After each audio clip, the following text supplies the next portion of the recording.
All right. Hello, everyone. It's Alisha Brasher here at Cosmic Gateway, and I am so excited to bring you another cosmic conversation.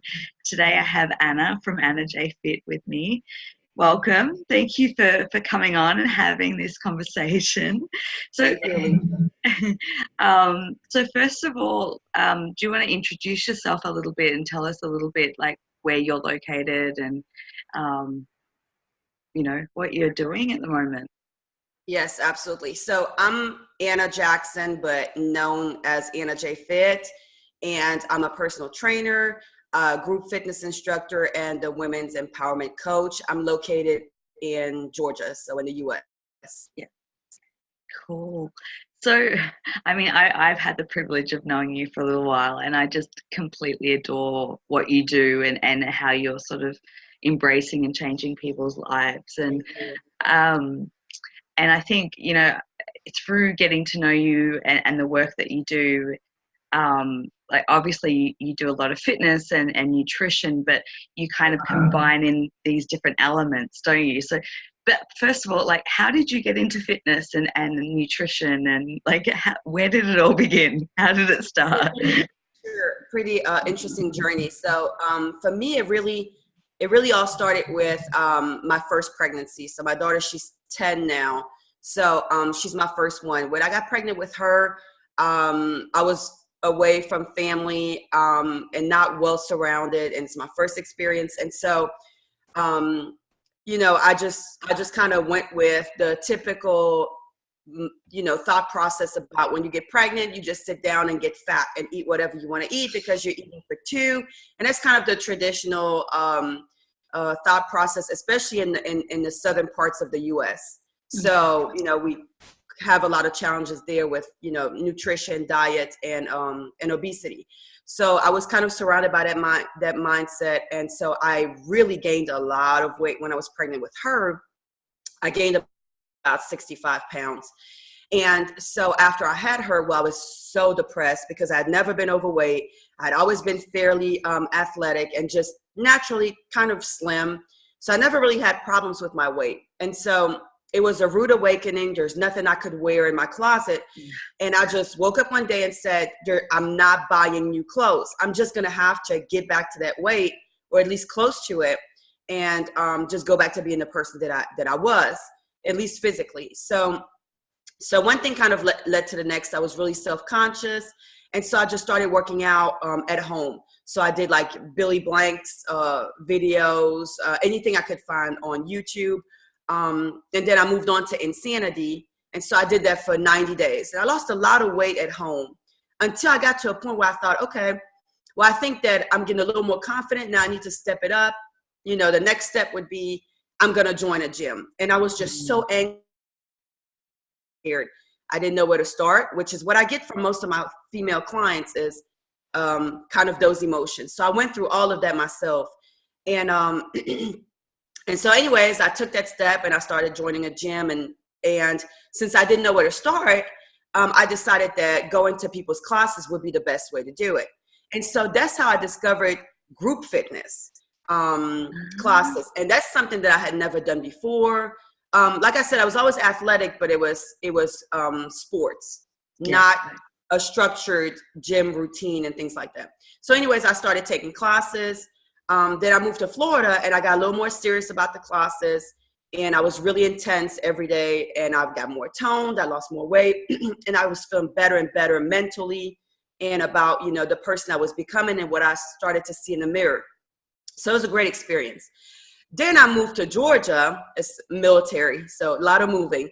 So then I moved to Georgia, and I think a lot of the moving, and then a lot of travel and distance from, at the time, my husband. I didn't realize the signs that were coming about, me being heavily depressed and me suppressing a lot of things.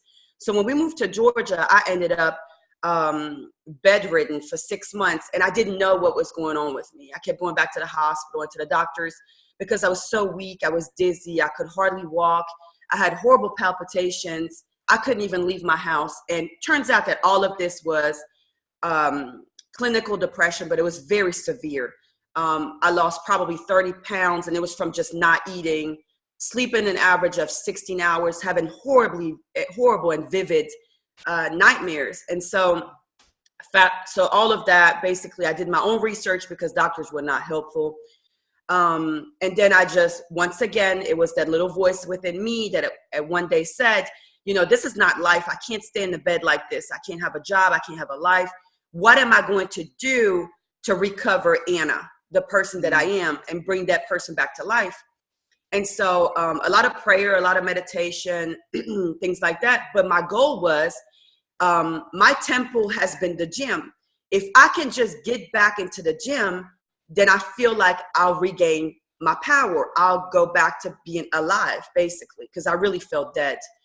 And so I just put my mind to it, and I said, every day I will take a little step that'll get me closer to that goal.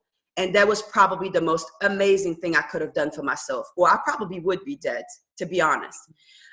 So one day it was, I'm going to get out of my house and I'm going to get reacquainted with my car. Then I'm going to come back home and go back to bed.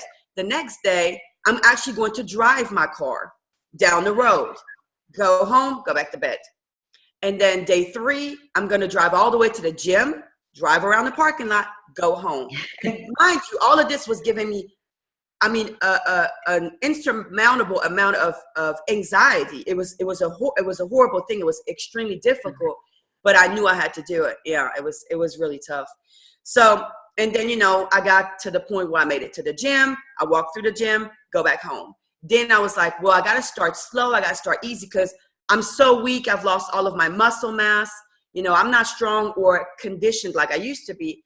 So then it was, well, maybe I'll walk on a treadmill. And so one thing led to the next. And then one day I said, okay, well, now I'm getting stronger again. I'm getting more confident. I also feel like now I can be around people a little bit more. So let me challenge myself and let me get into somebody's class. So that's how I discovered Zumba. And I was so anti-Zumba my whole life. I'm like, Zumba does not do anything. You're just dancing. It's really cute. What do you get out of that? I want to do boot camp. I want to lift weights. I want to run. I want to do CrossFit. I was doing the most hardcore stuff.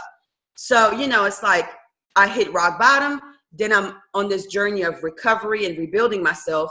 And I'm looking at Zumba like, well, that's the bottom of the bottom. So I guess I'll start there. So I landed in somebody's Zumba class and I fell in love.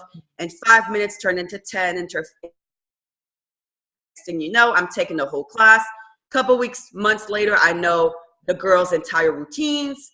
Then I'm from the back row, I'm moving up to the front row. And then more and more people are like, hey, you should really teach. You're really good. And I'm like, me? No, that's not what I came for. I'm not teaching classes. And so fast forward, I got certified to teach Zumba. I took the training and I said, well, I'm not really going to teach any classes. I'll take the training, but I'm not really going to teach. And someone offered me, so anyways, and then someone offered me a class and I hadn't even been looking for one and I really didn't think I was ready. So that put me on the spot because now I had to audition. So I auditioned and the lady stopped me in the middle of my first song and said, oh, that's enough. That's enough. You're definitely going to teach here. And yeah, it was. I love that. It was definitely all meant to be. Looking back, it's just amazing at the journey.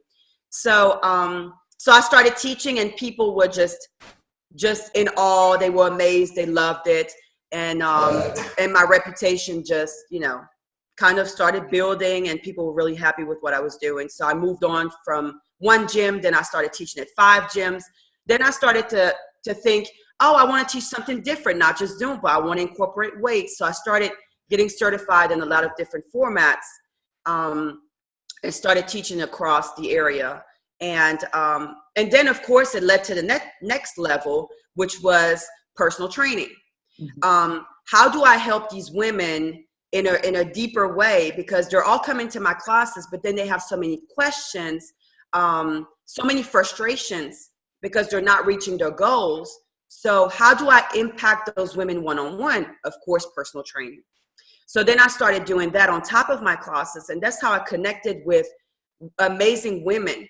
But the common theme that I started to, to notice is that all of these women are coming to me thinking that they have this one particular goal. I want to lose 20 pounds, then I'll be happy. Or I want to lose, or I want to lose my stomach and then I'll be confident.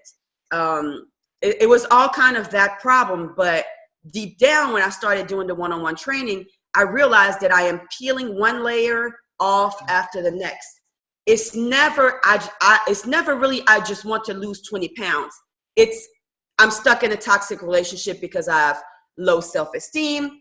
I'm an emotional eater because of experienced in an abusive relationship, or when I was a child. I mean, there's so many other components that have to be addressed.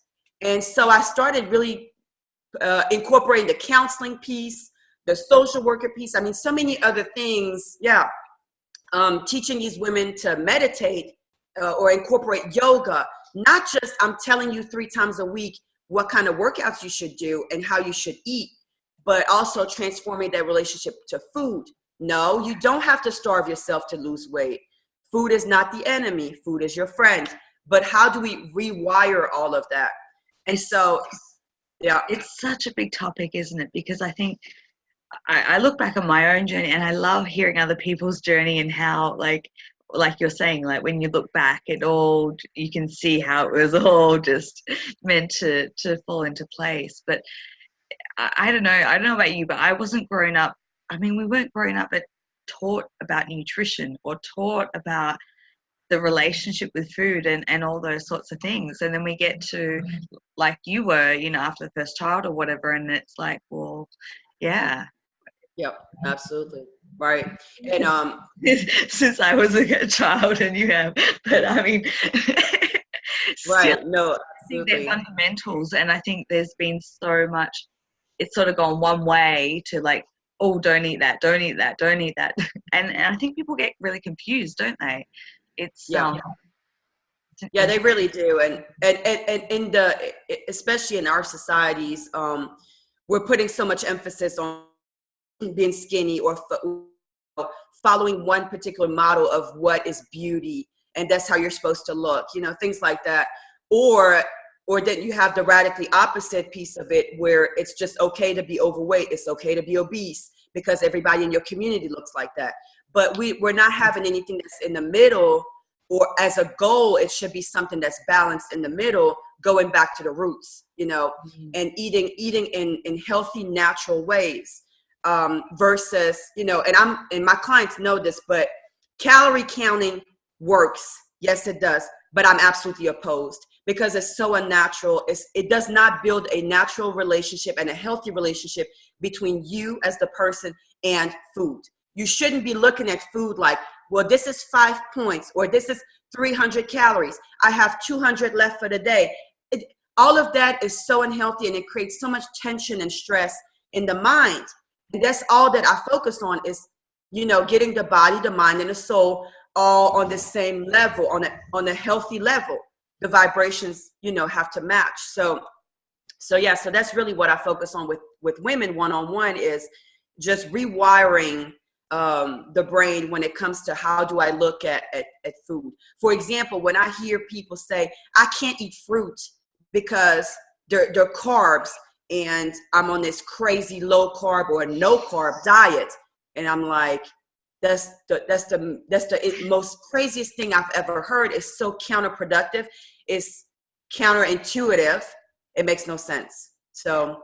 And I think that comes back to that thing, because I'm a big fan of intuitive eating. I think I'm one of those people that, I look back from the age of 8, I was on like the most craziest diets for whatever, for health, for this, for that. So you name it, I've been there, And yeah, I'm a big fan now of intuitive eating, because I think the body really, when the mind's not in control, the body will tell you what it's asking Right. for. It's about how to interpret that. And I think also, obviously, I love the fact that, you're a Virgo, so it's kind of like the perfect role for you, because not only do you have that intuitive aspect, but you have, you know, the focus on the physical components as well. Right. How do you think like your intuitive ability has like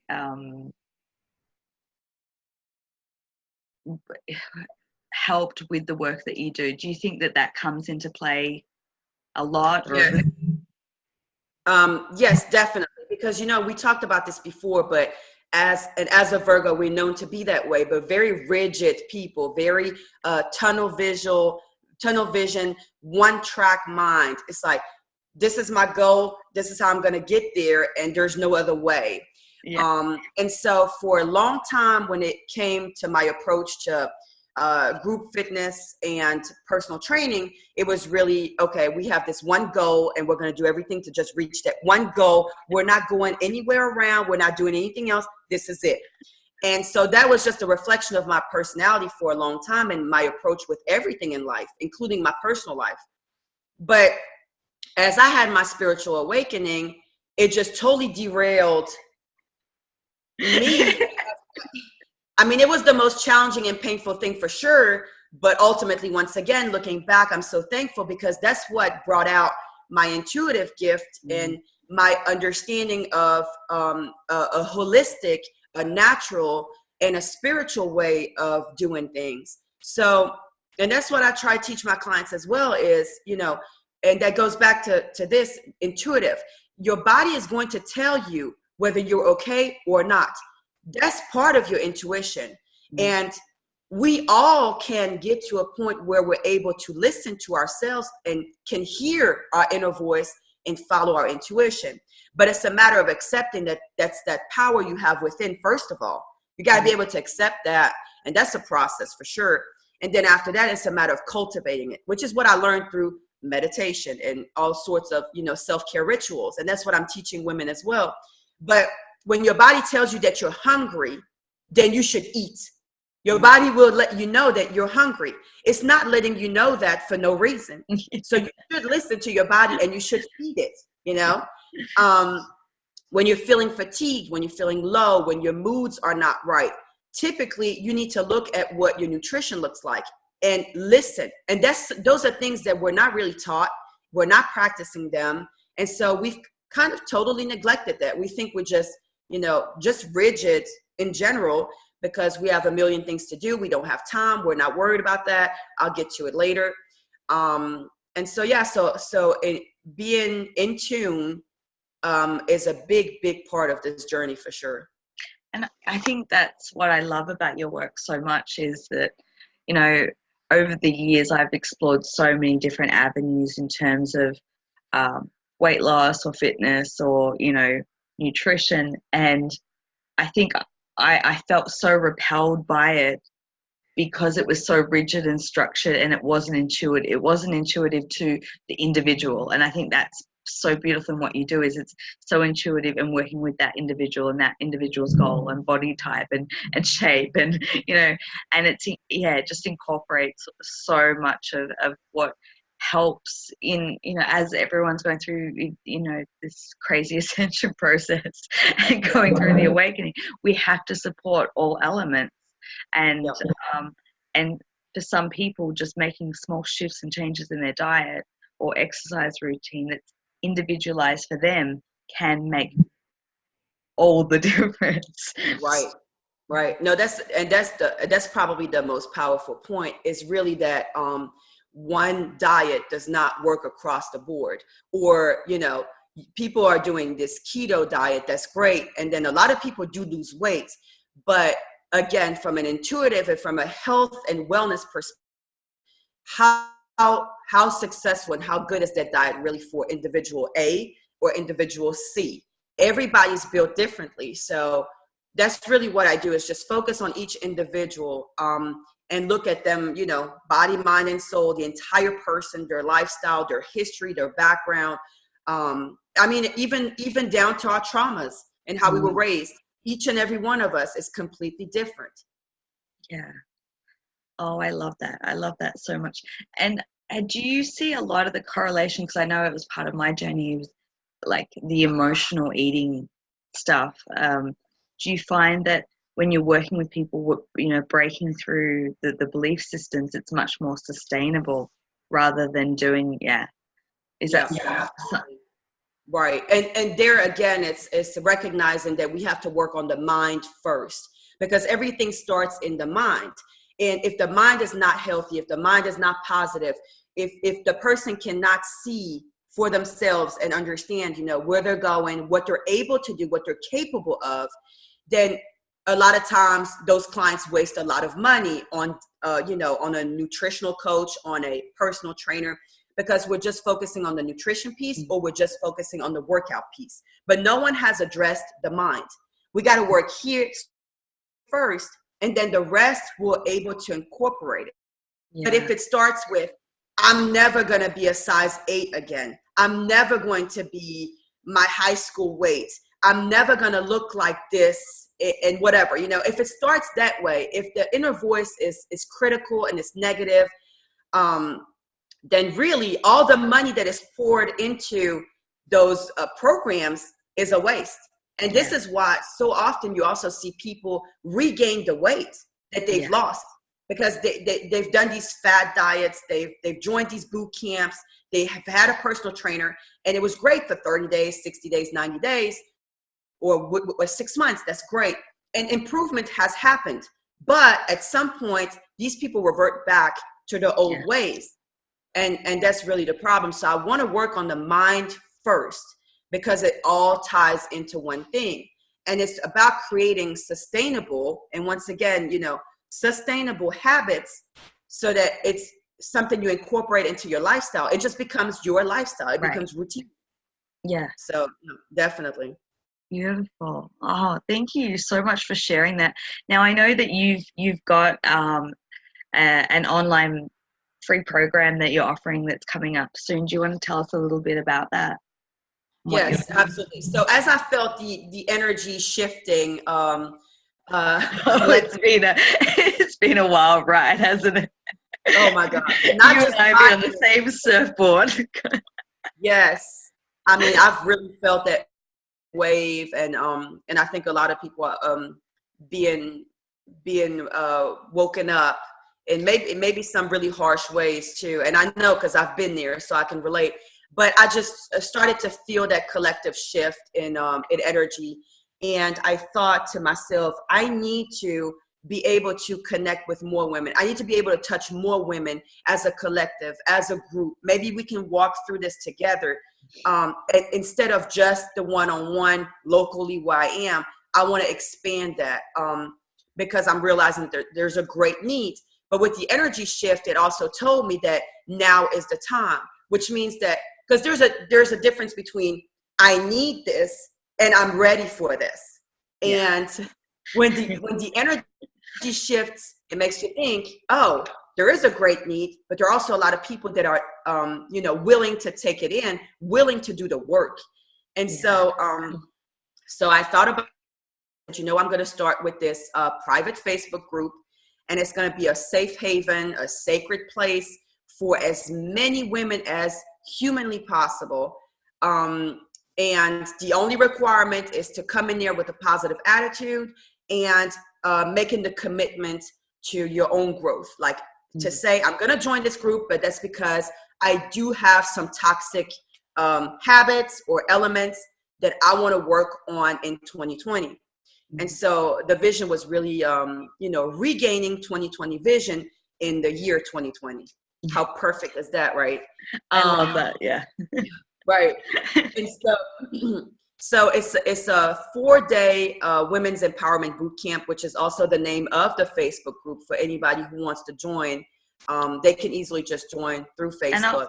And I'll put all the details in the description box below so that people can find it easily. Yeah. Sorry, keep going. That'd be great. And so in this group, we're starting on February 11th. And on day 1, I will start talking about an empowered mindset, about how it has to start in the mind. So we're going to talk about the limiting beliefs.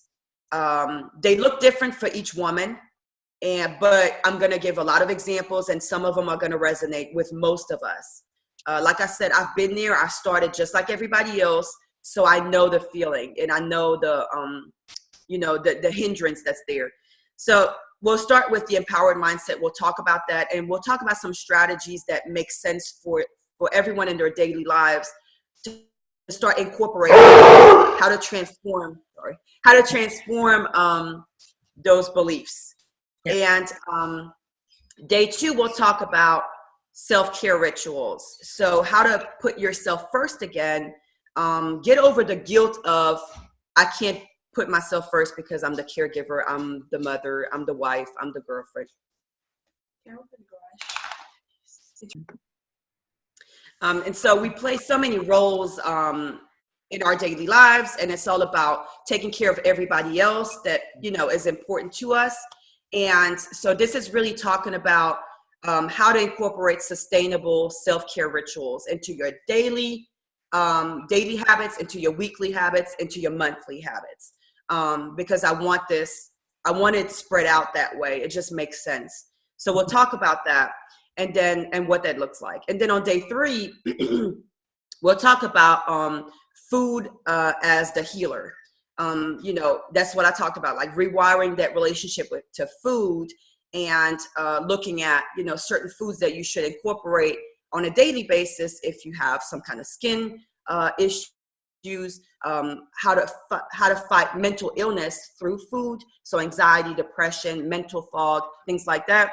So really just a well-rounded approach to how do I go grocery shopping, focusing on only whole foods, tips that you can incorporate into your daily life as well. And then day 4, of course, we're going to talk about exercise. We're going to talk about how do you become a self-empowered woman, through movement, because movement is so important in all of this. So these 4 days and these 4 topics are key to balancing the body, the mind, and the soul. And it touches on all 3. So that's what we'll be doing. And it's going to be great.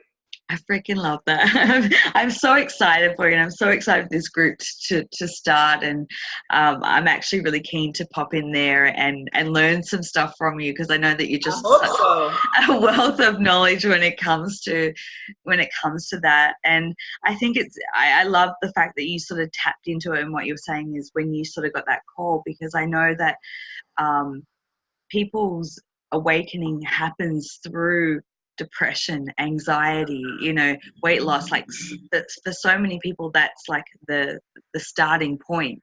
Yeah. And I just see you as such a beacon of light, and the Rainbow Bridge. You're one of those bridge people that is just helping for people to find that connection to themselves through different pathways. And what a beautiful gift that you have, and that you're giving to people. Thank you. And I love that you referred to me as the rainbow. That just made my whole day, because it's been a painful journey, and I've been in very, very, very dark places. And I have no shame in talking about them, because I feel like I'm called to share that with others. And if that means being the voice for so many who feel like they don't have a voice for themselves, then I'm perfectly fine with that. Yeah, you're such an inspiration. You really, truly are. I could sit and talk to you all day. Just listening to your voice is almost mesmerizing.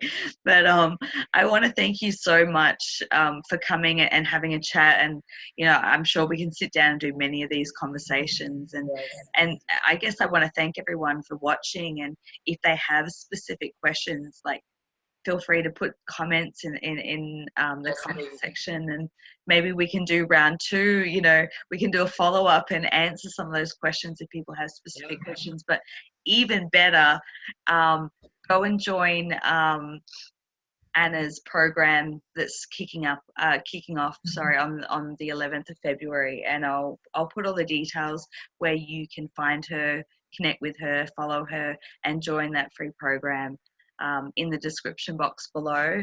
And and start this magnificent journey of 2020 vision for 2020. I love that. It's just it's such a and I think what I love about it is the practicality of you giving these tips of how people can incorporate it in the daily life. And I think that's so important. It's not about meditating for 3 hours and doing all that. It's about being able to incorporate sustainable lifestyle, better lifestyle. Right.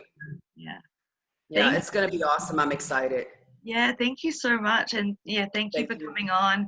And we'll certainly, we'll be doing round 2.